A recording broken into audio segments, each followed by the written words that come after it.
Police ने श्रीनगर में एक कलअदम तंजीम के नजरिए को फरोग देने वाले लिटरेचर को जब्त किया और इस ज़िम्न में BNSS एक्ट के तहत कानूनी कार्रवाई शुरू कर दी है। ये जानकारी श्रीनगर पुलिस ने जुम्मे को एक्स पर एक पोस्ट के जरिए फराहम की। पोस्ट में कहा गया कि एक कलअदम तंजीम के नजरिए को फरोग देने वाले लिटरेचर की खुफिया फरोख्त और तकसीम के हवाले से मुसद्दिका इत्तलात की बुनियाद पर श्रीनगर में तलाशी कार्रवाई अंजाम दी गई, जिसके नतीजे में 668 किताबें जब्त की गईं। इन्होंने मजीद कहा कि इस सिलसिले में BNSS की दफ़ा 126 के तहत कानूनी कार्रवाई शुरू कर दी गई है। सैयद अबू अला मौदूदी गुज़श्ता सदी के अजीम तरीन इंसान थे। वो 25 सितंबर 1903 को हैदराबाद के शहर औरंगाबाद में पैदा हुए और फिर 1941 में मौलाना मौदूदी ने जमात इस्लामी की बुनियाद रखी। लेकिन कुछ माहिर तालीम और दानिश्वरों का दावा था कि मौलाना मौदूदी की लिखी गई किताबों में जहादी नजरियात पेश किए गए हैं। इससे पहले 2022 में अलीगढ़ मुस्लिम यूनिवर्सिटी के शोबा इस्लामिक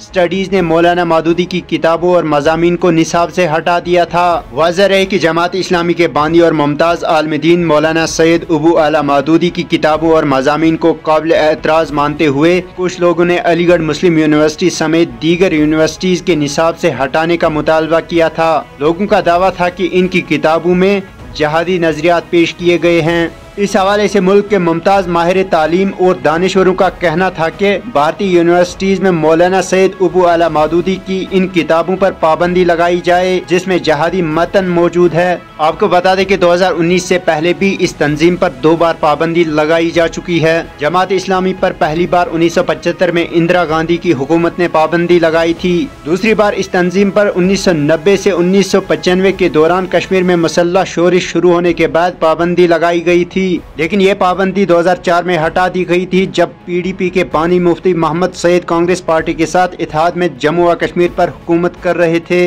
लेकिन 2019 के बाद जमात इस्लामी पर मुकम्मल तौर पर पाबंदी आयद कर दी गई। कश्मीर के समाजी और मजहबी मंजरनामे पर बड़े पैमाने पर उभरने के बाद जमात इस्लामी ने अपने नजरिए को आगे लाने पर पहली बार साल 1970 की दहाई में कौमी इंतखाबात लड़े, मगर जमात इस्लामी को करारी शिकस्त का सामना करना पड़ा, जिस पर जमात ने इंतखाबात में धांधलियों का इल्जाम भी लगाया था। इसके बाद 1972 के रियासती असम्बली इंतखाबात में जमात को 5 सीटों पर कामयाबी हासिल हुई, मगर जमात लीडरान ने एक बार फिर इंतखाबात में धांधलियों का इल्जाम लगाया। वहीं जमात का दिफा करते हुए हिज़्ब इख्तिलाफ की पीपल्स डेमोक्रेटिक पार्टी PDP की इल्तिजा मुफ्ती ने इल्जाम लगाया कि किताबों की जब्ती पढ़ने की आज़ादी पर हमला है। इसके साथ सीनियर नेशनल कॉन्फ्रेंस के रहनुमा और श्रीनगर रुकन पार्लियामेंट आगा सैयद रूहुल्लाह मेहदी ने भी पुलिस छापों की मुखालफत करते हुए कहा कि यह जम्मू व कश्मीर के लोगों के मजहबी मामलात में मुदाखलत के मुतरादिफ है।